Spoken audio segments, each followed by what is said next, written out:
যে রাঘব বোয়াল ছিল সব তো ভারতে পলায় গেছে, আর যারা আছে বিশেষ সুবিধায় সাব জেলে আছে, আর অসংখ্য লোক এখন লুকায় আছে। আমাদের এখন আসলে কঠোর হইতে হবে। আমি আজকে যাদের সামনে কথা বলতেছি আপনারা সবাই সাহসী, এই লোকদেরকে আরও সাহসী হইতে হবে। আমি বলবো আমাদের মধ্যে সবচেয়ে বেশি বড় সাহসী হইল আবু সাইদরা। ফ্যাসিস্ট হাসিনাকে আমরা কিন্তু তাড়িয়েছি।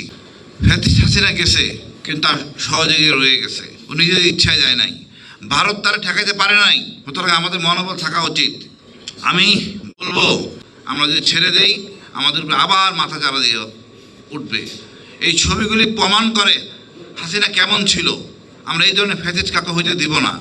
আবু সাইদ আমাদের একটা কথা শিখাইছে, ভারত আমাদের একমাত্র শত্রু, এটা আমরা ধারণ করব।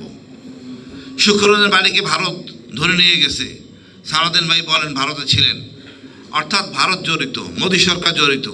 আমরা একটু লজ্জা শরম ভেঙে একটু বলি ভারতকে, ভারত আমাদের একমাত্র শত্রু। আমাদের বিডিআর ঘটনা দেখতে পেয়েছি ভারত জড়িত ছিল, এখন তার আর ঢাকার কিছু নাই। ভারত আমাদের সশস্ত্র বাহিনীতে হাত দিছে। আমাদের কঠোর ভাষায় বলতে হবে, প্রতিশোধ নিতে হবে। ভারতকে আমরা এক বিন্দু ছাড় দেব না। দরকারে না খেয়ে থাকবো, একবেলা খাবো, ভারতের কোনো অনুদান আমরা নিব না।